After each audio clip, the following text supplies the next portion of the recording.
You're listening to the Wordslinger Podcast, episode 48, Above Extremely Average Indie Publishing with Brian D. Meeks.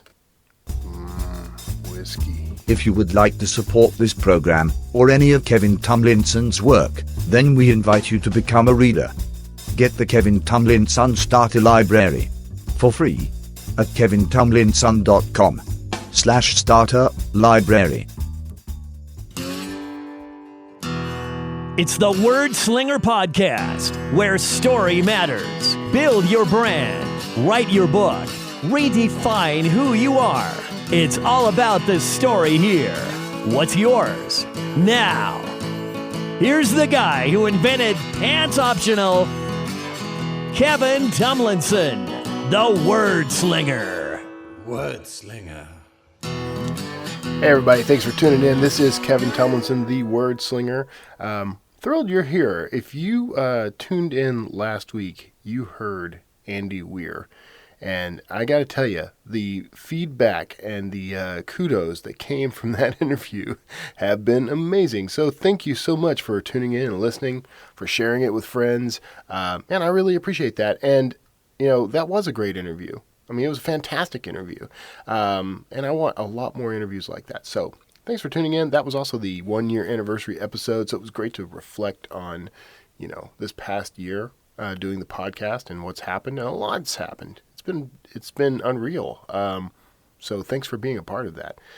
Now, you probably heard at the beginning of the episode here a new ad read, which I don't, you know, and I don't know, I'm weird. I call out the ad reads, but the new ad read focuses on my starter library, and that's a chance to get 3 of my best books absolutely free. So if you have ever wondered what's the Wordslinger all about, go check out these books. You can get them for free at kevintomlinson.com/starter library, all one word. You can hyphenate starter-library if you want. That's fine too. Leads you to essentially the same place. But if you do check that out and sign up, what you're doing is becoming a slinger. That puts you on my mailing list, and what that gets you is first 3 free books. Awesome.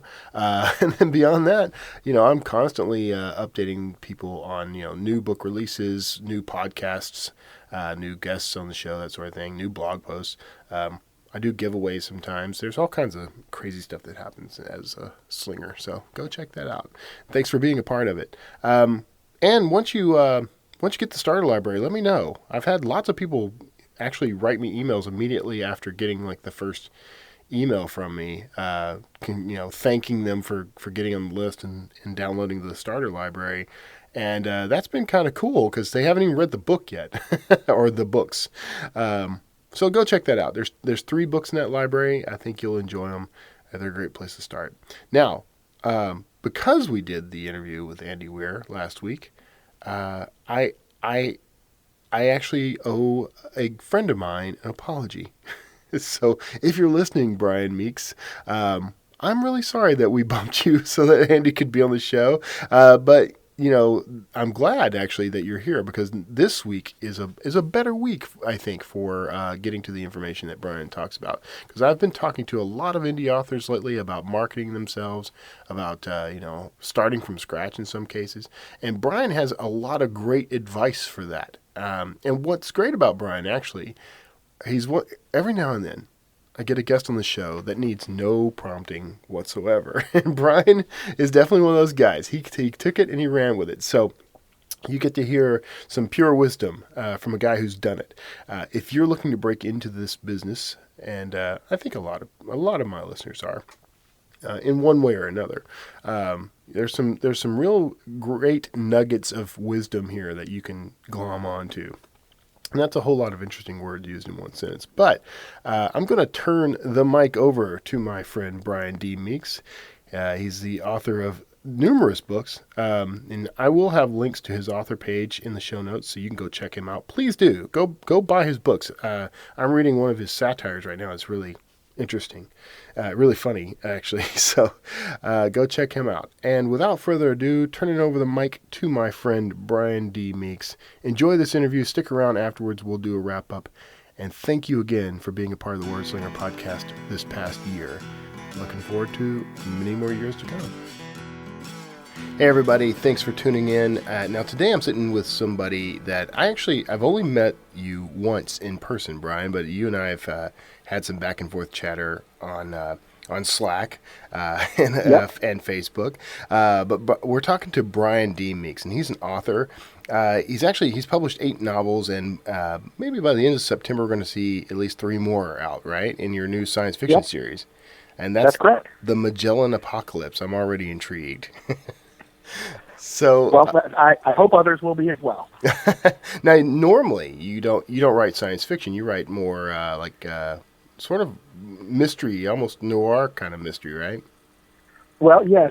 My main series is the Henry Wood Detective Agency, which is a noir mystery that takes place in 1955 New York. But within that series, there's a little component. There's a closet in the book that seems to be giving him clues and presents from the future. Okay. And he doesn't understand it, and it's a very small component of the first 4 books. It's just a little bit of a tease throughout, and then in the 5th book, which I'm working on now, the book is almost entirely about this closet and why he gets things from the future and all this. So there is a little bit of science fiction element, but I also have a satire. I have 2 young adults, so I tend to be somewhat similar to Johnny and Sean in that I like writing in different genres because it's interesting. Yeah. Do you have a particular favorite, though?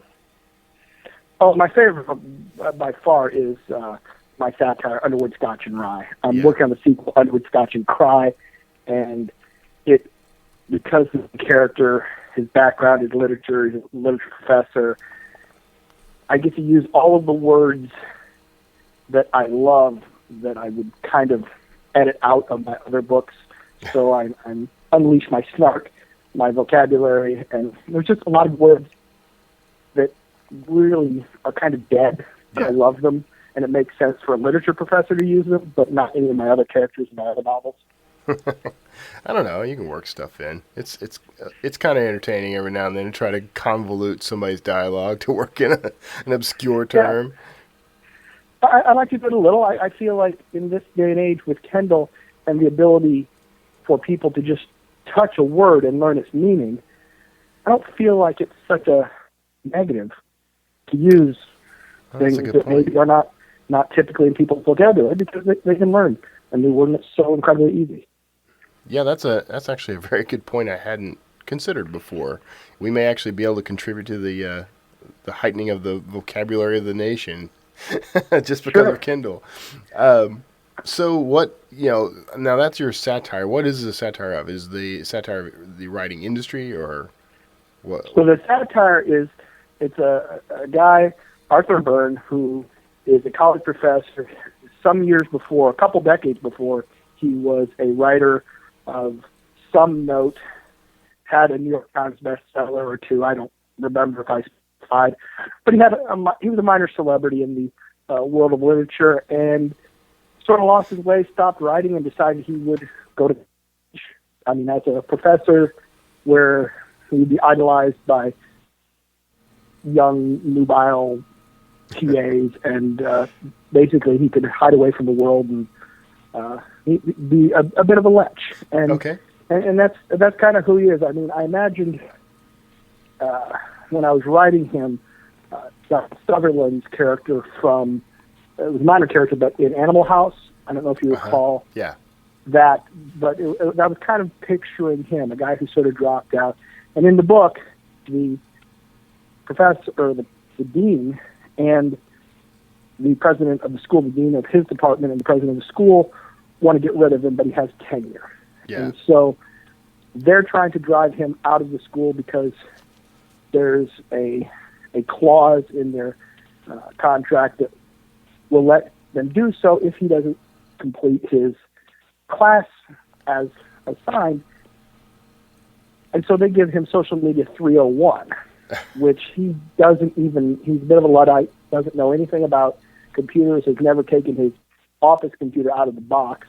He has a secretary deal with emails, and now he's supposed to teach social media. And so that's the story. I actually wrote the novel with the intent of explaining some things about social media, talking about Twitter and why things like Team Follow Back are such horrible crap, because nobody that follows you because you follow them is really interested in what you have to say. They just want to sell their crap. Right. And so there's quite a few passages in there that I'm using this character to try to explain really the way social media should be done correctly. And he's being taught by his TAs this world of social media. And I've had more than a few comments in the reviews where people have said that they enjoyed the novel, but they also learned something. And some have actually reached out to me on Twitter.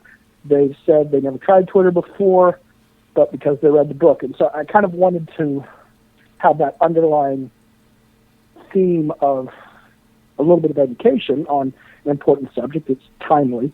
Yeah. And then the rest of it is his incredible snarky attitude, and it just, again, lets me unleash my angst-ridden snark. And so that's it. And then in Underwood, Scotch, and Cry, the sequel, which I'm working on now, the underlying theme is the world of publishing and self-publishing. So he's having a snarky adventure, and I'm trying to explain how self-publishing works in that book through Arthur's eyes. And you have a strong perspective on that because you are a self-published author. Exactly. So Yeah. I've been at this now for a number of years, and this is what I do. And it's amazing how little time one gets to actually write. Yeah. When you're getting to this point, as far as 8 novels out, I've got 3 more. I mean, the science fiction series has all been written this year. The first 2 are edited, ready to go. The third one is to my second editor. When she gets it back, I send it to beta readers. So I'm probably a couple weeks out from launching. I still haven't decided, do I want to launch all 3 books on the same day? Do I want to launch on successive Mondays, on a Monday, and then 2 weeks on a Monday? You'll spread that over 6 weeks. I don't think I would go any longer than that. Yeah. But there are some things to consider with thinking about the Amazon algorithms, thinking about if the people that buy the book initially, how long do you want to make them wait? Yeah. There's advantages to letting them be able to get it right away. If I do go with a pause of, say, 7 days or 14 days, on the day that I launch, the second book I'll set up as a pre-release, pre-sale. What's the word I'm looking for? Yeah. Pre-order. Pre-order, yeah, set up as a pre-order. And so those that like the story right off the bat will be able to do the pre-order. What I don't know is the impact on the Amazon algorithms. Yeah. So, obviously we're all trying to figure out the best way to launch, because if you do it correctly and you get the right number of sales, and I'm sure that it varies by genre, but if you trigger that algorithm, it can be the difference between having your book cruise along, earning a nice little income, and having it jump to $10,000 or $20,000 a month. Yeah, and well, I'd so, like to learn that secret. Have you cracked that code? I've not cracked that code, but I know plenty of people who have, and it seems, again, I've seen numbers. One woman, L.J. Cohen, her book Derelict, I think she told me she had about 100 sales the first week, around 20 a day for 5 days in a row at, I think, $4.99, and that was enough. And she did $20,000 over the next 60 days. Wow. Again, it was, I've seen people that have had 3 to 4 times that in other genres that have not had that trigger. Yeah. And so, again, her genre, I believe, is space opera. That's vastly different than romance or mystery.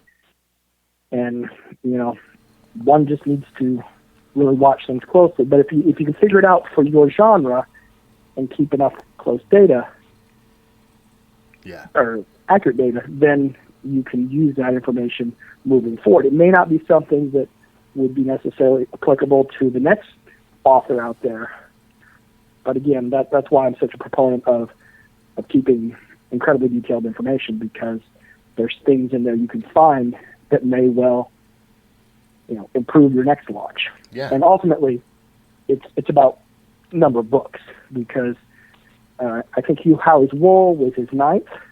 Yeah.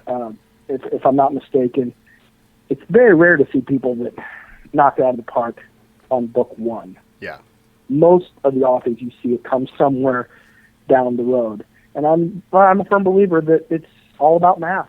Yeah. I don't know when I'll become a breakout. I'm making enough money to live now, but I'm not making enough to buy offensive sports cars or anything like that. or a catamaran. Yeah, in Howie's case. But yeah, that's right. I just saw a picture of catamaran today. Yeah. Looks beautiful. Yeah. But to get from the point where we're at now to the next level, and whatever that level is always just a matter of data. Yeah. And whether you're trying to get a book to 10 reviews so you can run an ad on e-reader news today, or you're trying to get a book to 50 reviews so you have a shot at a BookBub ad, everything is in stages. And, figuring out how to get from where you're at now to the next one is that alone is a full-time job. Yeah. And I feel like I've just gone on a bit of a ramble there. No, it's the exact ramble I was hoping for, because you're you're in that rare breed of indie authors who are actually able to make a living off the work, and it's not just supplemental income. So that's fantastic. I mean, what are you doing to get to that point? I mean, how are you marketing yourself? Well, a big part of it over the last, I would say, 18, 19 months, admittedly, has been BookBub ads. And I know everybody wants BookBub ads. Yeah. They're tough to get, but the reality is with each ad, the worst ad I've ever had on BookBub was one where, and this was a nightmare scenario. It was the fourth book of my Henry Wood detective series. I put it on free on BookBub. It's the best cover I have of all 8 of my books. Absolutely striking. Just beautiful cover by Aaron Wood.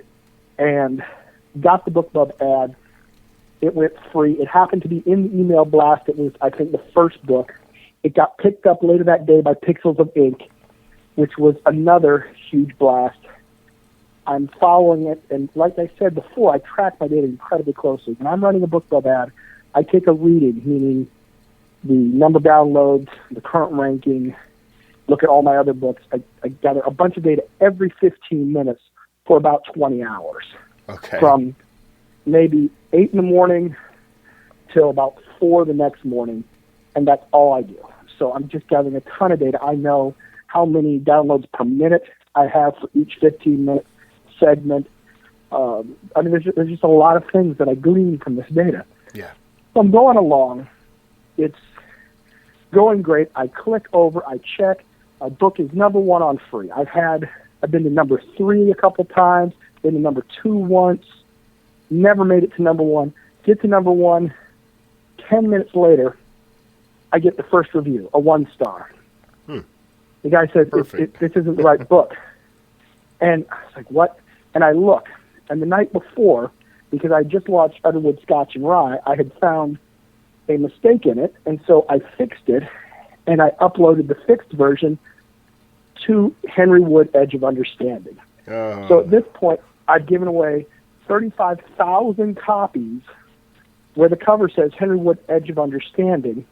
It's number 1 on Amazon, and they're being delivered Underwood Scotch and Rye, so it's not the right book. By the time I got it fixed, I had given away 44,000 copies. My Henry Wood Edge of Understanding, which had been ranked with about 55 reviews at 4.6, was down to 3.2 because 1 star after 1 star after 1 star. People say, this isn't the right book. I read all the Henry Wood. He's not even in this book. And it was the worst nightmare. Yeah, I can possible. imagine. And so with every single person, the moral of this story is every single negative review. I wrote a personal apology in the comments section. You know, those people, you have to click a box to see that somebody has responded. So not all of them saw it. So I told each of them, it's been fixed. Amazon is going to push out the correct book in the next 24 hours. Mm-hmm. Then, you know, I'm sorry. It was entirely my fault. If you email me, and I gave them my email address, I will send you the correct book, and I will give you instructions on how to get it onto your Kindle. Mm-hmm. And I did that with everyone, but it was just excruciating. I mean, I felt sick for a week because I absolutely destroyed the ranking of the fourth book in my series. It has since climbed back up to 4.1. Only like 2 or 3 of those 1-star reviews did the people go back after they had gotten it and changed their reviews. So there's still a bunch of these disgruntled people on there. But that one, which again was my worst possible nightmare scenario, when I look at the data over the next 30 days, still had a 500% return on investment. Okay. So that's my worst ever BookBub run. All the others have been closer to 800% return on investment, between 500 and 800. And the ads, since I've been running them, have been between $3 and I think they're up to $420 now. And so, you know, free is powerful when you're running a BookBub ad. Yes. Conversely, trying to duplicate BookBub by running lots and lots of other small companies, I've been able to do that at break even, but most of the time it just doesn't generate enough downloads for the cost. Yeah. And so I haven't found any other way to do what BookBub does. But that's been a huge part because I've had in the last 18 months, I think maybe 9 BookBub ads. Yeah.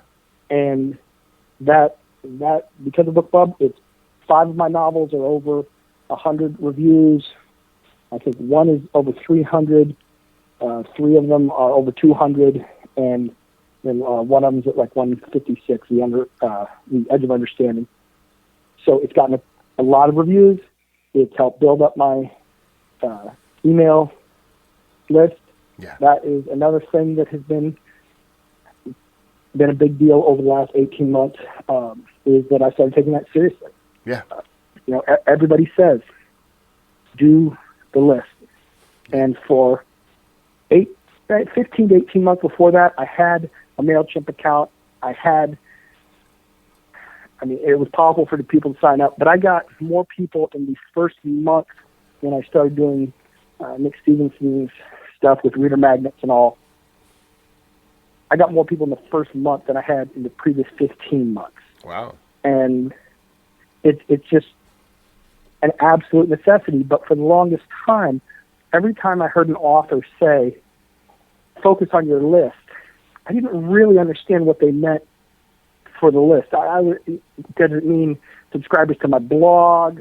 It just wasn't clear. The list is people that read your writing, your novels, your short stories, whatever it is you produce, and subscribe and want you to tell them about the stuff coming up. It's that specific. And without focusing on that, I wasted I don't know how many months, because every single BookBub ad has been, that's worth 40, 50, 60 people right there. Yeah. And, it's just so important. So how did you... Go ahead. I'm sorry. Go ahead. No. I'm fire away. Well, I was going to ask how you got that initial, set of reviews per book. So, a lot of indie authors struggle to get the first, 50 or to 100 reviews. So how do you get that started? Well, originally I launched Henrywood Detective Agency, the first book in my mystery series, in, I think it was July 30th, 2011. Mm-hmm. So I launched that and didn't launch anything else until April of the next year. In April of the following year, I had sold maybe 250 copies of the ebook version, maybe a couple dozen of the print version. And in April 2012, I think April 26th, I decided, okay, I mean, I had all these books that were written and edited and pretty well ready to go. I just hadn't bothered to release them because I was not committed to the indie book business at that point. I was just writing novels because, well, I wrote them as blog posts. So my first 4 novels were all blog posts on extremelyAverage.com, and people would just come tune in every night, and I would add more to it most nights. Sometimes I would deviate off and talk about woodworking or something, but that's how I wrote my novels. And if you're writing 500 to 1,000 words every single day, before you know it, you finished another novel, and people would say, well, what happens next? So I'd write another one. And before I knew it, before I launched in July of 2011, I'd actually finished 3 Henry Wood books. And then by the time April came around, I'd finished the 4th. So I turned my attention to actually, okay, let's be serious about this business.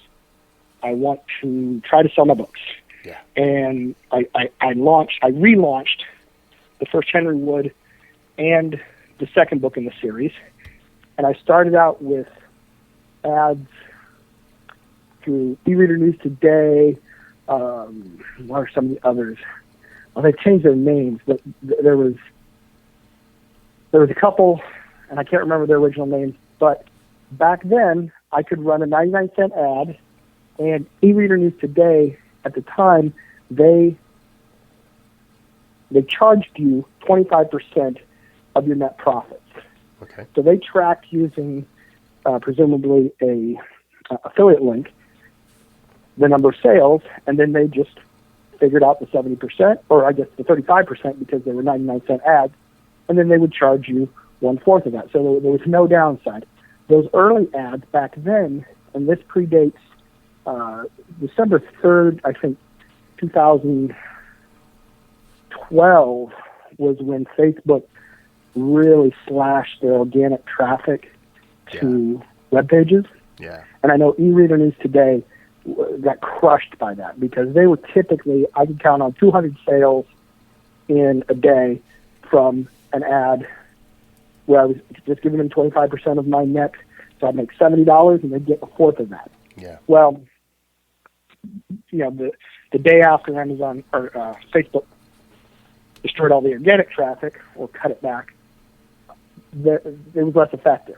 Yeah. And so I was fortunate in that I was working a lot of these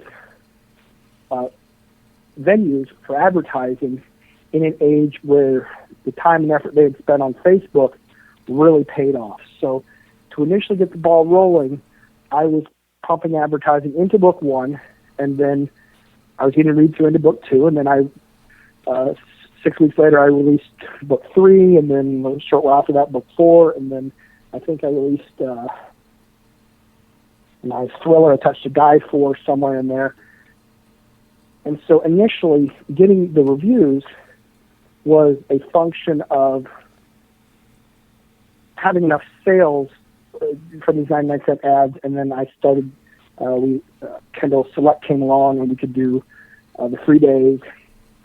My first few free days were 5,000 downloads each, and that's enough to generate a few.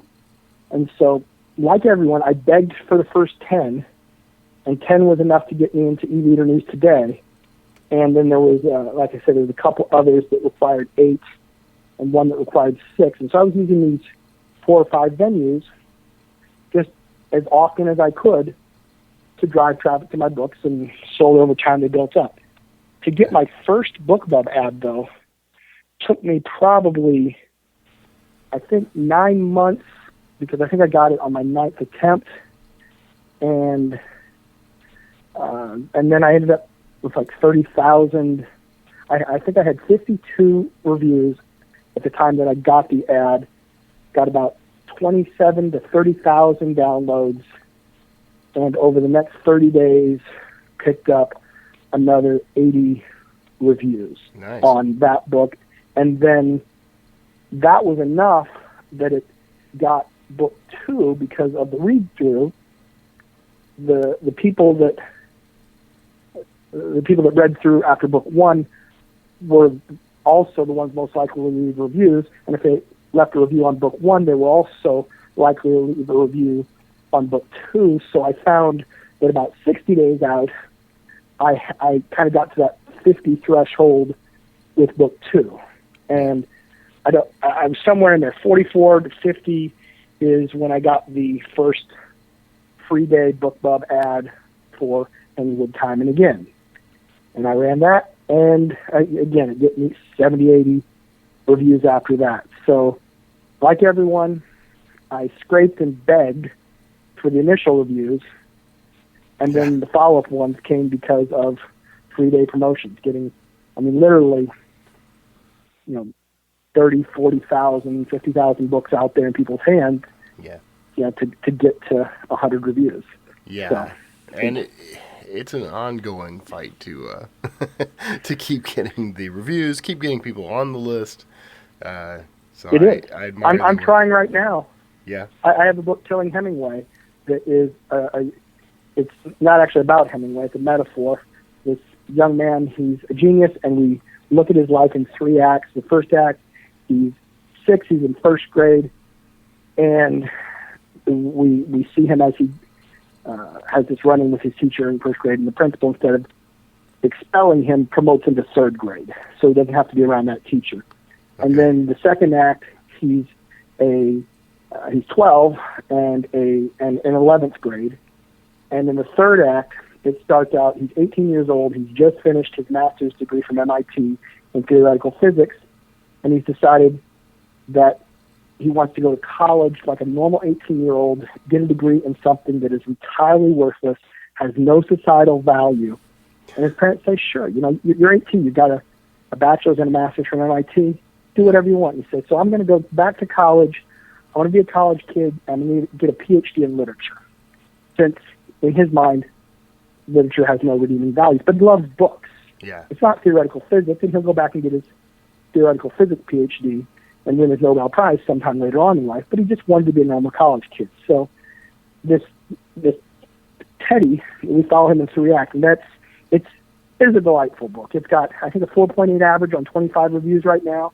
And, I'm just like with all the other books, because with books that follow in a series, it's much easier to build up the reviews because you can focus on pumping people into the funnel at the beginning. You get a lot of people in, they will write reviews, and the ones that read through, they're more, you'll get the ones that just love your writing so much that they will leave a review on each of your 4 books, each of your 5 books every time. And so focusing on the beginning of the funnel really allows you to lift all of the books to a point where you can get to that 50 and go after BookBub ads. Yeah. Killing Hemingway is a standalone. So, it's been out for, I think it came out in February of this year, and I'm only up to 25. I haven't done much with it, but, the initial reviews were just like anything else, begging people for them. Although, admittedly, at this point, I've got, I think 545 people on my mailing list, so now it's easier to get reviews initially. So getting to 10 is easier, but still getting to 50 takes a bit of effort. So So do you find that you're... Go ahead. Oh, I was going to say, does that answer your question on how I went about the review process? I think so, yeah. So are you finding that you're having more luck with series or with the standalones? No, definitely the series. The Henry Wood is easily generates the most revenue for me, but it's because of the BookBub effect. Because I can, I'm running, probably I'll probably get maybe 7 BookBub ads this year. I've had 5 this year. I would think I'd get at least 2 more by the end of the year, and they will all. Well, one of my BookBub ads was for Underwood Scotch and Rye. Yeah. And that one, again, it pumps so many reviews into it that it's done wonderfully. And so I would say that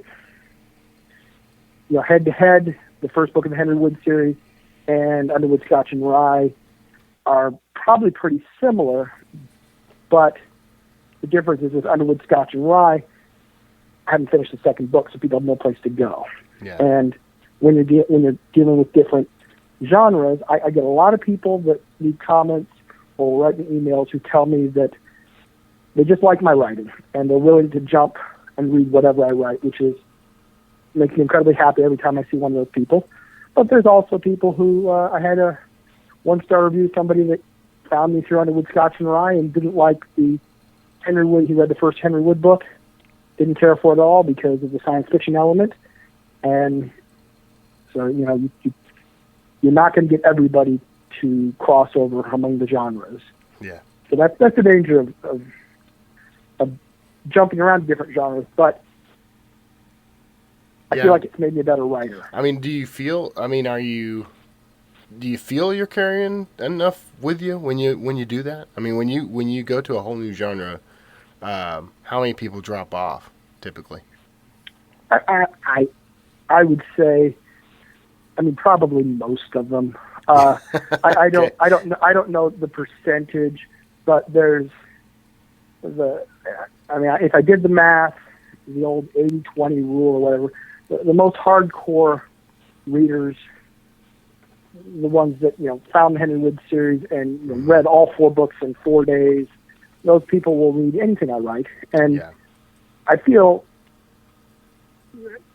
since the first Henry Wood book, I've improved with every book at getting better with the writing. I have great editors. I'm on my 5th and 6th editor right now, which I've had good editors in the past, but always looking to improve. And I found 2 people that, one of them, he was a reader. He had read 5 or 6 of my novels when I put out a call for an editor, and it turns out he's been an editor for 25 years. Yeah. And he already had read most everything I had released at the point I put out that call.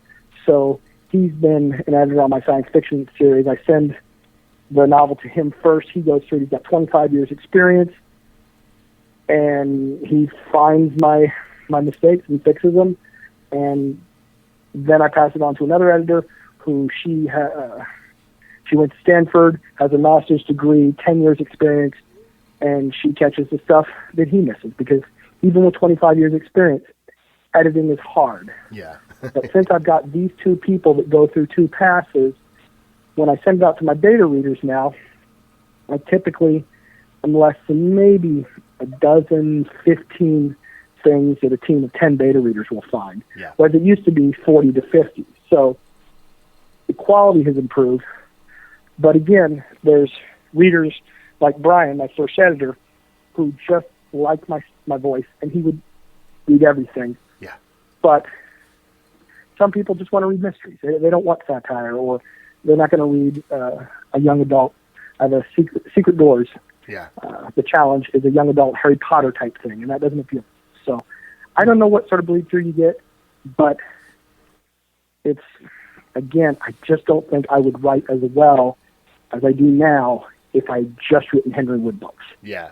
Because writing the young adult, the first young adult I did was called Secret Doors, The Challenge, and I intend it to be a series. I've started the second book probably a year and a half ago, and I just haven't finished it. Yeah. But I made a conscious effort for the voice to be something that would be appropriate for the teens. And so I really thought about my vocabulary. I really thought about the way 12-year-olds would talk, and it made me a better writer. And then with the satire, same thing. I'm really targeting people that read at a college level. And and so that's a different voice. I'll say. I think anytime you can get outside your comfort zone, and with the science fiction as well.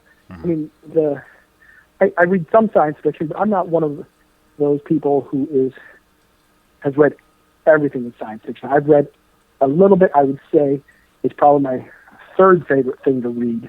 Yeah. But I don't read so much of it that I would consider myself an expert. So that's kind of scary. Fortunately, Brian, the editor, he reads a ton of science fiction. So he's been able to tell me where I've gone off the rails a little. Yeah. And that helps. Yeah. Yeah. Well, what do you prefer to read? I have pretty eclectic taste. I'm a big fan of, I like long dead authors. I'm a big fan of like Turgenev, which I may not be pronouncing correctly, but I like the old dead Russians. Yeah. My favorite writer of all time is Rudyard Kipling. Actually, Rudyard Kipling was my favorite dead author until recently, when sadly Elmore Leonard passed away. Oh yeah. Elmore Leonard is now my favorite dead author. He couldn't be on the list because he was alive, but I've read. Let me see. I've read 14 Elmore Leonard of his, I think, 44 novels. So he's probably my favorite. And if you've never read, to your listeners out there, if you've never read Elmore Leonard, he is the greatest writer of dialogue in the last 100 years. Yeah. Absolutely genius. Yeah. People don't realize You're Justified. That's an Elmore Leonard character. I've read the 2 books that that main character's in. The thing I learned from Elmore Leonard that I think was so powerful is that his characters, when character A says something to character B, like she says, where do you think we should eat lunch? And character B says, I really need to go pick up more 22 rounds or something. Yeah. And it was that shocking realization that characters don't always listen to one another. Yeah. And it's very easy in your dialogue to write and have the conversation be absolutely perfect, where person A says one thing, person B responds appropriately. But that's not how we talk. Sometimes we're not listening, and his characters do that. They don't listen to what the other person said because they're concerned about what's going on in their situation. And so they're talking about one thing, and the other person, they're not listening either. So they're talking, and he can't do too much of it, and he doesn't. But he sneaks those little things in where the response is unrelated, and it takes the dialogue to a whole nother level. Yeah. So Elmore Leonard is huge, but I'm also, I read a lot of Johnny and Sean stuff as well. Oh. I really liked the Beam. The first 2 Beam books were fantastic. Probably the best world building. And that would be Johnny and Sean from the self-publishing podcast for people listening. Yeah. Sean Platt and Johnny B. Truant. Yeah. They have a series called The Beam, which is a science fiction. I don't even want to attempt to describe it. It's just brilliant. It takes place in the future.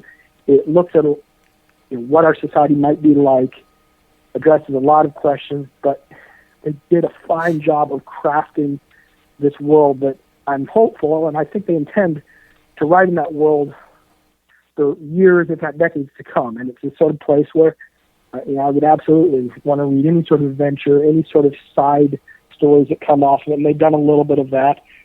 It's brilliant, and that's no small feat, world building. Yeah. And that's one of the things I'm learning with the Magellan Apocalypse. The Magellan Apocalypse, it's like wool in space. Okay. That's not a great tagline, but wool is all about people in a closed environment that don't really know what's going on outside of the silo.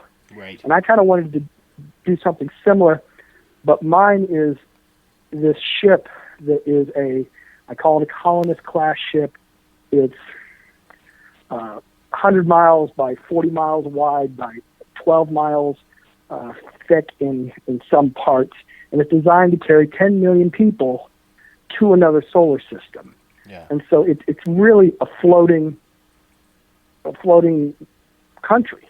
Yeah. And it's got separate cities in it, and so, but that's the thing that I learned in writing this, because the book starts out 10 years after the Magellan Apocalypse, which was where they came under attack, had a Pyrrhic victory, which there's one of those words that I love. Yeah, Pyrrhic victory, yeah. Because it's got 2 H's in it. It was a Pyrrhic. Yeah. There's 2 H's in a row. Yeah. But very few people know what Pyrrhic victory means.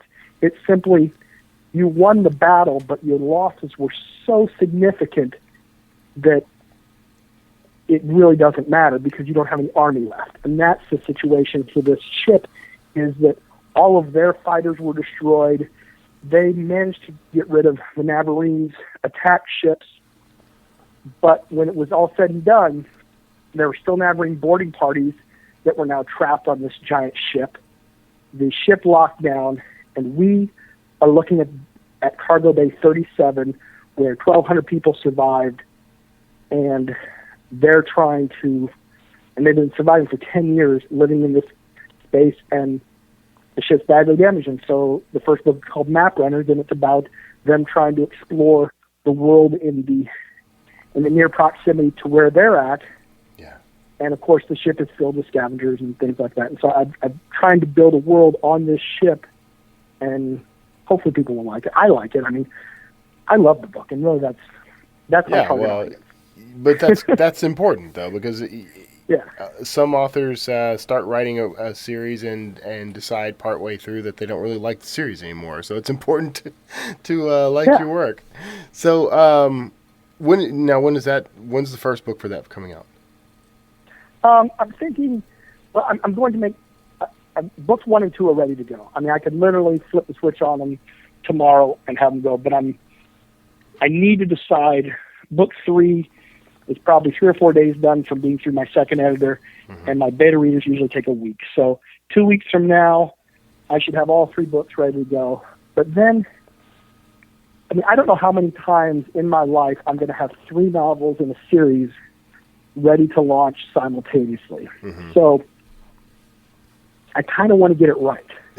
Okay. I mean, it's sort of an unusual thing. I don't think most people launch an entire trilogy at the same time. And so my hope is that maybe that'll create a little buzz. Well, but sort of like I said at the beginning of the conversation, what's the right way to do it? I think people get excited about that prospect, though, because when I did Think Tank, I didn't do 3 books, but I only did 2. But just having that second book available for pre-order really helped, because people saw immediately that they could get the other book, and it was ready to go. That was my thought. Yeah.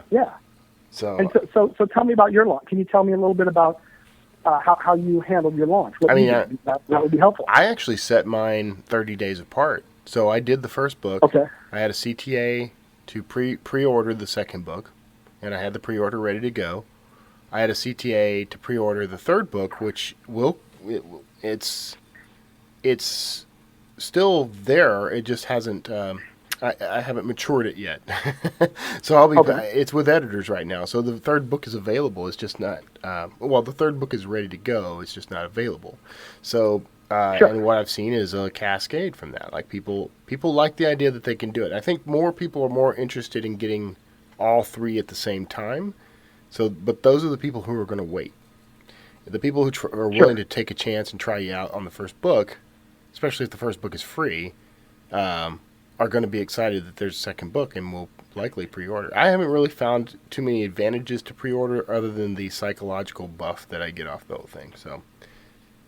Well, see, that's what I wonder, is my thought process for the launch is, how can I launch this and get to 50 reviews on book 1 as quickly as possible? Because what if I could get to 50 reviews on book 1 in 2 weeks? Yeah.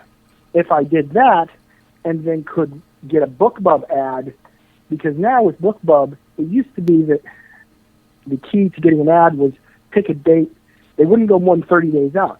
So you'd try to pick a date 29, 30 days from when you submit, because you figured that was your best chance. Now they just say, are you flexible? And you say yes.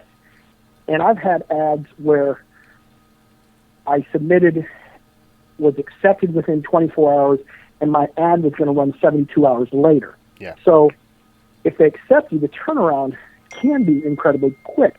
Well, we all know about the hot new releases list and the impact of the first 30 days on a book and going after that algorithm trip. So what would the impact be to that if you could sneak a BookBub ad into that first 30 days? Yeah. I mean, that could be tens of thousands of dollars in value. So the question becomes, what methodology do you use to go from 0 to 50 reviews? because I don't care about the revenue from it. I'm thinking big picture in that, well, I would like sales. I would like to make some money off the launch.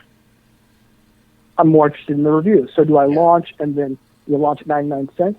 But then listening to the self-publishing podcast with J.A. Huss, where she talks about, she just launches at full price. Yeah, I heard that. I've started doing that too. Well, and that's the thing is that I did that with Killing Hemingway, and it sold about what I was expecting if I launched it at 99 cents. Yeah. So I don't have the data to say that attitudes have shifted among readers. People still like free, but it feels like that it may be trending upward, where people have read a lot of free books and they're starting to see that when they spend $2.99, $3.99, $4.99, that the quality difference is there. Yeah. And I think some people are converting to that attitude where, you know what, I love reading. I'm tired of waiting through the freeze. And so there may be some psychological value to launching at $4.99 versus even $2.99. Yeah, I don't have the data to prove it. Yeah, I can tell you that when I recently changed my shorts to I raised all the prices across the board because and what was the old price point? Well, the old price point was I was selling for 99 cents. I raised all the shorts to about $2.99, and they started selling more.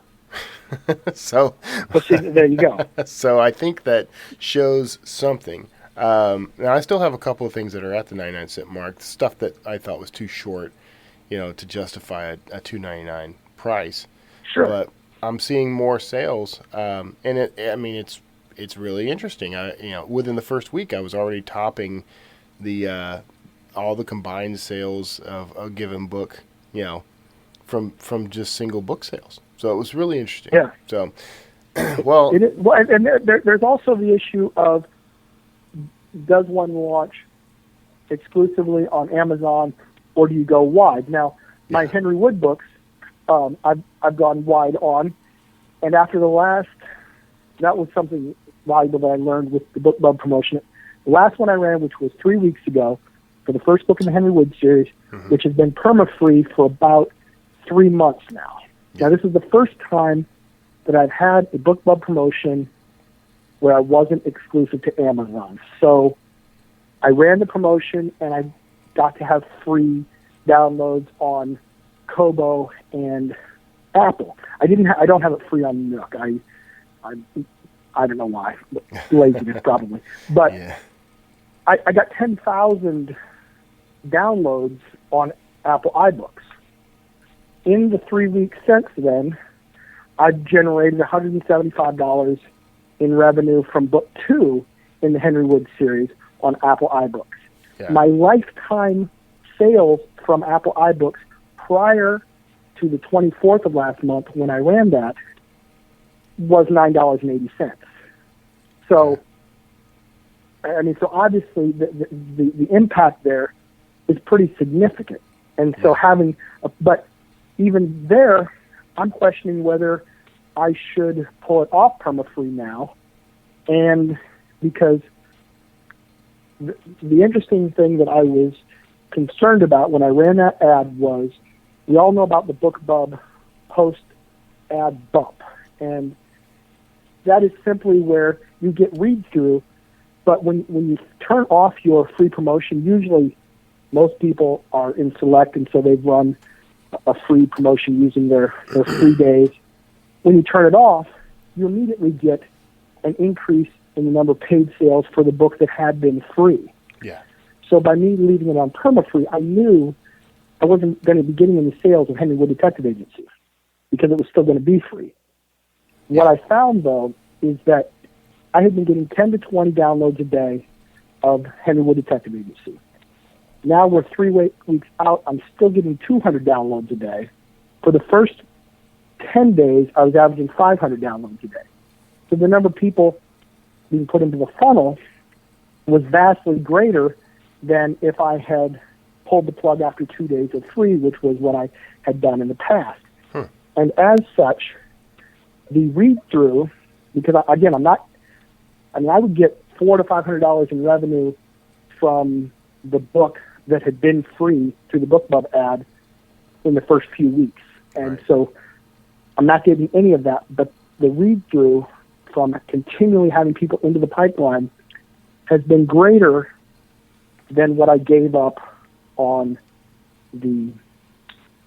turning it off of free and going back to getting $3.99 per book. And I think that's really interesting because, again, there's a lot of people out there perma-free, and they may not know the benefit of keeping it there. But that being said, okay, I'm 3 weeks since the ad. What if I turned it off now? Okay, I'm down under 200 per day. If I turn it off now, would I all of a sudden see a bump? Yeah. I don't know. But if I do turn it off, that means across all the platforms, I'm down to getting 19 to 20 free downloads a day on iBooks. Turn that off, it's possible I will see very little bump in Henry Wood Detective Agency sales, the first book, and I'll no longer be getting people into the pipeline, which will impact the read-through. Yeah. It's also possible, I might get quite a lot of sales. I just don't know. And the only way to find out is to actually flip that switch. So what I've decided is I'm running a free Booksy ad on the 20th. So I'm going to leave it for a few more days, probably get a few thousand downloads for free Booksy, watch the impact there, and then I may flip it off and see what happens. Yeah. There's a lot of math in the book business. Yeah, there is, and it more than I think most authors expect. I mean, and because we have to learn to treat it like a business, I think that may actually turn some people away, but that's not necessarily a bad thing for us anyway, right? Less competition to deal with. It is true, but my background before doing this was I was an analyst for Geico, where a 15-minute call could save you 15% on your auto insurance. I don't know if you've heard that. But I was in the marketing department. I analyzed data sets. I analyzed marketing campaigns. So this is what I did for 7 years. And I mean, analyzing this book stuff by comparison is vastly less complex than the sort of work I was doing for Geico. Yeah. I think that's a pretty big advantage I have over most people, even if they're strong in math and statistics, is being able to look at data on a very fine level. I did a test recently with changing just the first 3 lines of a description on Underwood Scotch and Rye.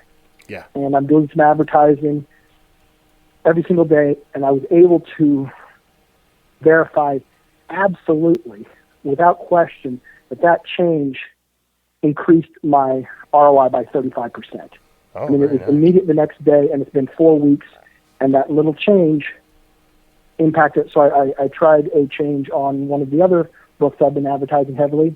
It wasn't 35%, but it was an absolute uptick. So I learned from that how to make my descriptions a little bit better. And, it's all a numbers game. Every little tweak, whether it's getting yourself a new cover, rewriting your description so it captures people's attention a little bit better. Yeah. All those little things are what kind of keep the numbers moving. Well, that's the key. And speaking of little things, I think we're down to very little time, so I think we're going to have to wrap up. Fair enough. But I have really enjoyed talking to you about this because you have a unique insight. You're doing something that a lot of indie authors are really still struggling to do, which is, you're making enough of an income off of your work to support yourself. I know a lot of indie authors who would be very envious of that, so good work. Well, I mean, I have an advantage in that, I'm single, never married, no kids. And I think, I commit 60 plus hours a week to this too. And I've been doing that for a couple years now. And so this is, I really only do one thing. Yeah.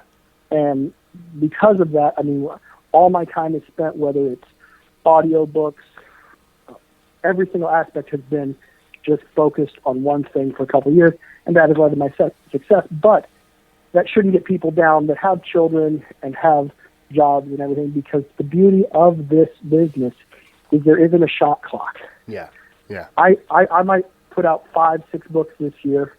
Johnny B. Truant and Sean Platt they might put out 20. Mm-hmm. I'm not comparing myself to the volume. They write 1.5 million words a year. Yeah. I'm not comparing myself to them. It doesn't matter if you're putting out one book or not, because once you get the book out, it's there. It's an opportunity for you for the rest of your life. Yeah. So, at whatever pace you like, and you will get there. And the only way to lose in this game is just to quit. Yeah. Because what takes me 3 or 4 years might take somebody else 6 or 7 years. Yeah. And it might take Johnny and Sean 6 months. But ultimately, you can get there just by continuing every little day, every day doing a little bit. And that's why I love the game. It's so much. It's so incredibly fair in that effort has a direct correlation to results. Yeah. It's a very level playing ground. So I like it as well. All right, Brian, thanks so much for tuning in with us. Well, and, I appreciate you giving me this opportunity. This was fun. No. Yeah, no, I you get a lot of love actually on self-publishing podcast, and I thought, they always talk about that guy, but they never have him on the air, and so I figured I'd jump ahead of the game a little. Well, very good. Well, I haven't even heard the latest one. Was it you that mentioned on Slack that they mentioned me on their latest podcast? Right. Yeah. You got a big I'm 2 mention. podcasts behind. Yeah.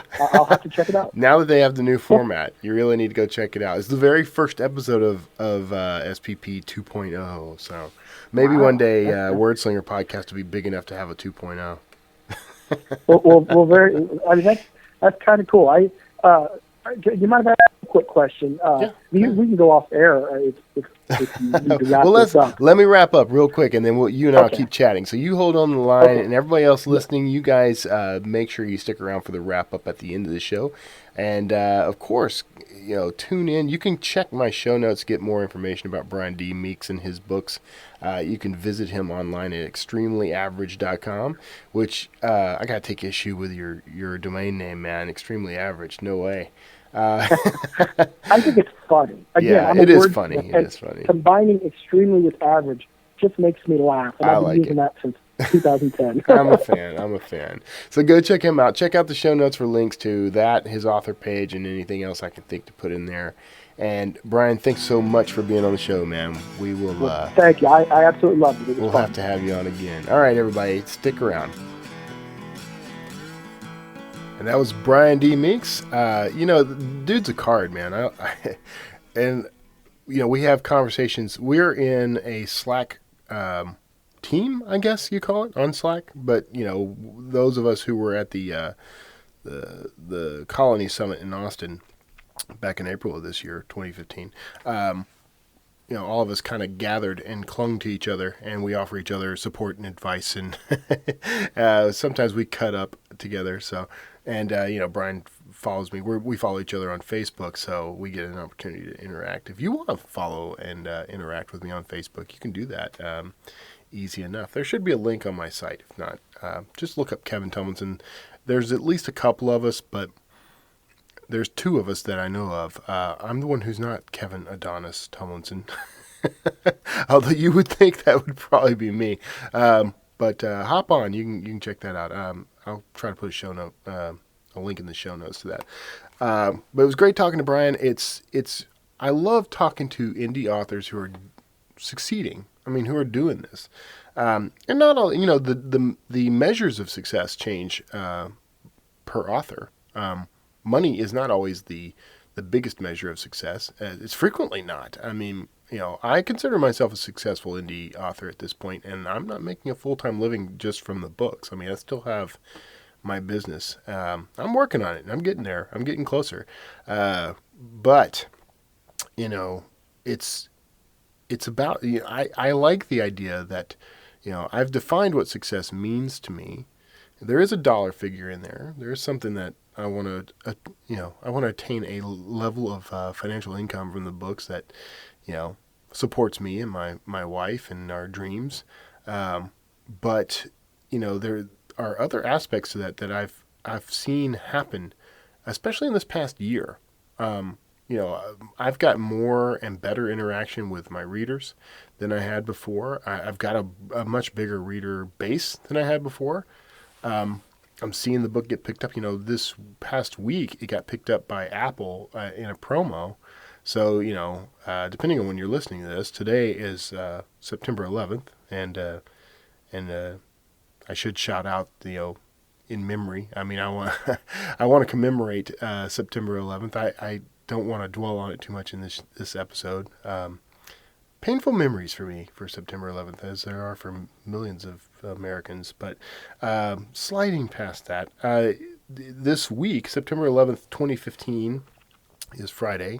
That's when I'm talking to you right now. And this past week, Apple featured Citadel First Colony in their, oddly, they featured it in their paranormal and fantasy section as a noteworthy book. I don't know why exactly. It's a science fiction story, but I'll take what I can get. But it's also in their series starter section, right in line with Yesterday's Gone from Sean Platt and David Wright. So there you go. Kind of cool, right? Anyway, that's been interesting. I've seen a lot of growth from that. I've seen tons of downloads, and I'm getting emails from people, so that's cool. But that was one of the things that was on my list. I want that to be part of my success, to be featured by somebody, be featured by Apple, and to get a new readership that I didn't have access to before. So, however you measure success, I mean, put it down somewhere, write it down somewhere so that you can go back and look at that, and then just be explosively grateful when those things happen. And they will. I mean, if you start working toward this, you can't help but get there. I mean, every step is a step forward, right? I mean, even at times when I've had to step back, it was actually a mark for progress because I learned from whatever experiences came my way, changed my course. I just had a conversation today with someone who was at that Colony Summit, by the way. And that was I will say that was a turning point for my career, because going there made me realize I was on the wrong track. I was trying to be more marketer than author, and that's why I was having so many internal issues. I was struggling with myself because as much as marketing is a huge part of what I do, and as much as I can sometimes enjoy the marketing aspects, and I do that work for clients. I mean, it's part of my life, but it is not the goal for my life. It's not the mountain, as Neil Gaiman would say.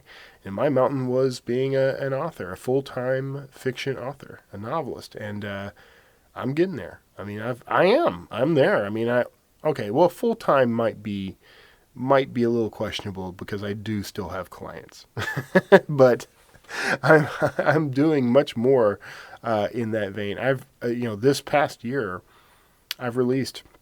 Gosh, I've lost count. I think I started the year with, maybe 4 or 5 books, and I'm ending the year with somewhere around 22 or 23, maybe 24 books. A couple of those are collaborations, but for the most part, that's me putting, butt in chair and writing every day and getting some books out. So excited about that. Now, I just started working on the new Sawyer Jackson book. I'm not ready to release the title or any details yet, but trucking along on that. I've made some pretty good progress already. I've only been working on it for 3 days, so I think my progress is probably pretty good, considering. But I'm excited about that because that's a book that's it needs to be written, first of all, because it's part of that series. But it's been on my mind. I've been thinking about it as I've written other things. I'm excited to get back to it. So. Anyway, those are some of the marks of my success. I was recently asked by a student about how to get past writer's block, and my best advice really, I don't believe in writer's block. I don't believe it exists. I think that sometimes we get ourselves kind of caught up in what do we do next. We don't know where to go. And honestly, my answer to writer's block is to, if I can't move forward on the story I'm on, I shift to a different story for a time and let things kind of jar loose. I go for a walk. I have mental conversations with my characters. I create a bullet list of, here's everything I need to happen in the book, and if I can't write the very next scene, then I skip to a scene later in the book and work on that scene. Or I write a quick short story, or I write a blog post. The thing is, if you keep moving, writer's block will resolve itself. That's been my experience. Now, maybe that's not your experience. And if it's not, then talk to me. I bet we can find a way to get you past those roadblocks. But I don't really believe in writer's block. I think that you can keep, just like any other profession, sometimes things are difficult and you can push through and figure out a way to make it work. That's my 2 cents. So that's a word slinger talking to you, and happy to talk to you some more. If you want, give me a call, 281-809-WORD. That's 281-809-9673, where you can ask me anything you like about writing, about publishing, about starting a business, whatever. I got all kinds of topics. I can talk about just about anything. So give me a call. That's 281-809-9673, 281-809-WORD. Happy to talk to you. You can also visit me at wordslingerpodcast.com. We've gone way long this time. We're at an hour and 10 minutes plus, so I'm going to wrap this up. Thank you so much for tuning in. We're starting a whole new year, and I'm really looking forward to it. I hope you are too. I'll see you out there in the podcastosphere. Take care.